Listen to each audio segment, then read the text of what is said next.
Hi guys, ఈరోజు diesel car వెహికల్స్ని అసలు ఎలా స్టార్ట్ చేయాలో ఈ వీడియోలో చూద్దాం. సో చాలామంది చేసే తప్పు ఏంటంటే కార్ లోపల ఎంటర్ అయిన వెంటనే వాళ్ళు ఏం చేస్తారంటే కీ తీసుకొని ఇమీడియట్గా ఇగ్నిషన్లో పెట్టేసి ఇంజిన్ ఆన్ చేసేస్తారు. కానీ డీజిల్ వెహికల్స్కి అలా చేయకూడదు, ఎందుకంటే అది బేసిక్లీ డీజిల్ వెహికల్స్ ఆన్ చేసే ముందు దీన్ని కొంచెం ప్రీహీట్ చేయాలి. ప్రీహీట్ ఎలా చేయాలో ఇప్పుడు నేను మీకు చూపిస్తాను.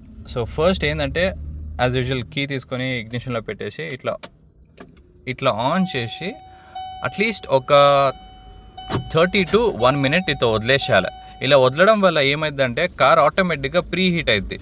సో అంటే ఏంటంటే బేసిక్లీ కొంచెం వార్మప్ తీసుకుంటుంది. ఇప్పుడు ఫర్ ఎగ్జాంపుల్ మనుషుల్లాగానే తీసుకున్నారంటే సడన్గా ఇప్పుడు మీరు మంచి నిద్రలో ఉన్నప్పుడు ఎవరైనా వచ్చి ఇట్లా లేపి మనం జాగింగ్ వెళ్దాం పరిగెద్దాం అంటే మండుద్దా లేదా? సో కార్కి కూడా అలాంటి ప్రెషర్ పెడితే ఇట్స్ నాట్ దట్ గుడ్.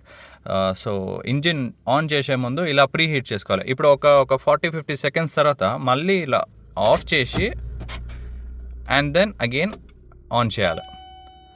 ఇలా ఆన్ చేసి ఇప్పుడు కావాలంటే ఇప్పుడు మీకు సౌండ్ వినిపిస్తా చూడండి. వితౌట్ ఒక చాలా టైం కూడా తీసుకోదు, జస్ట్ విత్ ఇన్ ఒక స్విచ్లో మీకు వెహికల్ స్టార్ట్ అయిపోతుంది. ఒకసారి మీరు అబ్జర్వ్ చేయండి, చూసారా? సో దిస్ ఈజ్ వాట్ అసలు ప్రీ హీట్ వల్ల ఇదే మనకు యాక్చువల్లీ బెనిఫిట్. సో కార్ కూడా చాలా ప్రెషర్ తీసుకోదు స్టార్ట్ అవ్వడానికి.